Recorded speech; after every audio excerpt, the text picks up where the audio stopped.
adalah salah satu contoh public speaking, ya. Baik, satu. Saya dengar dulu. Bu Ibu, public speaking salah satu di antaranya adalah ekspresi wajah. Ya, Ya. bukan hanya bikin kanan-kanan. Ekspresi wajah, penampilan yang menarik. Kapan dimulainya? Besok nih. Tutup ini. Iya tahu. Iya, ide deh. Iya. Oke. Di sela-sela materi kita ada pertanyaan. Apakah itu 5S? Ya. Ya, 5S.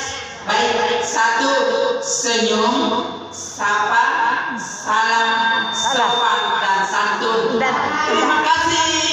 Merdeka.